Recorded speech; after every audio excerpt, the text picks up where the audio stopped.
उपाध्यक्ष महोदय, मैं माननीय सदस्य को इस बात के लिए बधाई देता हूं कि उन्होंने इस माननीय सदन का ध्यान देहातों की तरफ दिलाया और उन्होंने यह अनुभव किया कि इस वक्त तक देहातों के अंदर बहुत कम काम हुआ है।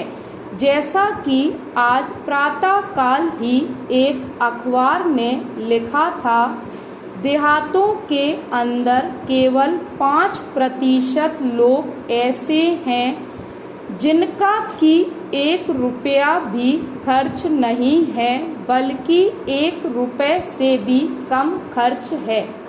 इस समय देहातों की जो आबादी है वह सरकारी अनुमान के अनुसार 48 करोड़ है, जबकि शहरों की आबादी केवल 10 करोड़ है।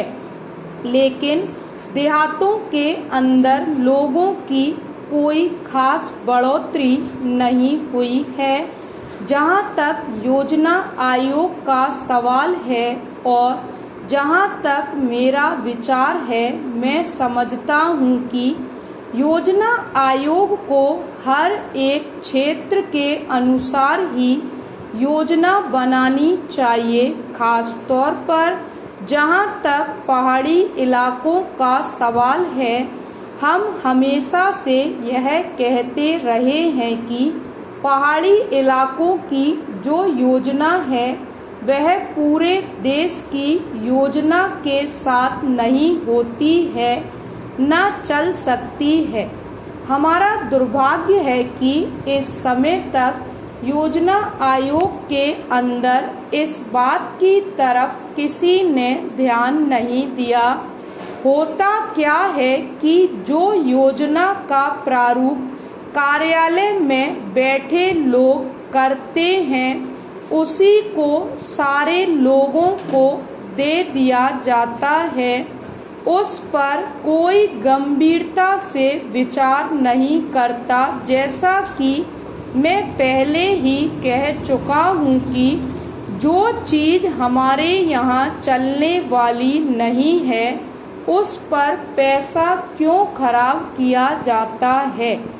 यह ठीक है कि चौथी योजना में कृषि पर काफ़ी जोर दिया गया था और दिया भी जाना चाहिए था, लेकिन जैसा कि अभी हमारे विरोधी पक्ष के साथी ने कहा, हिंदुस्तान एक कृषि प्रधान देश है और यह शर्म की बात है कि हम लोग अपने खाने के लिए भी अनाज दूसरे मुल्कों से मंगाते रहे और उस पर करोड़ों रुपया बर्बाद करते रहे।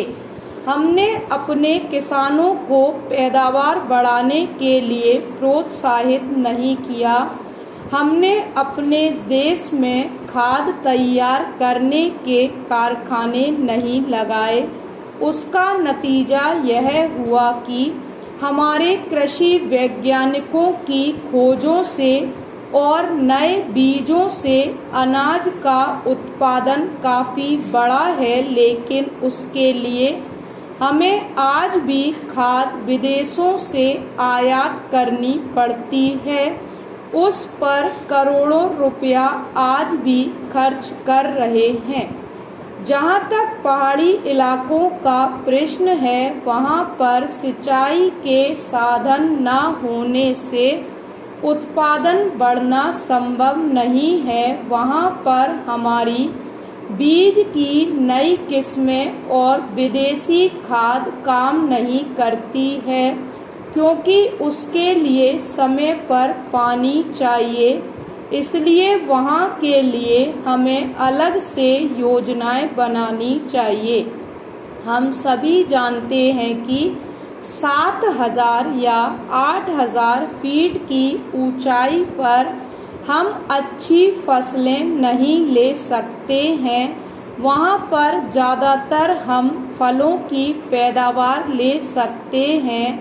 वहाँ पर हम पेड़ लगाकर अमूल्य लकड़ी पैदा कर सकते हैं, उसके लिए सबसे जरूरी चीज सड़कों की है।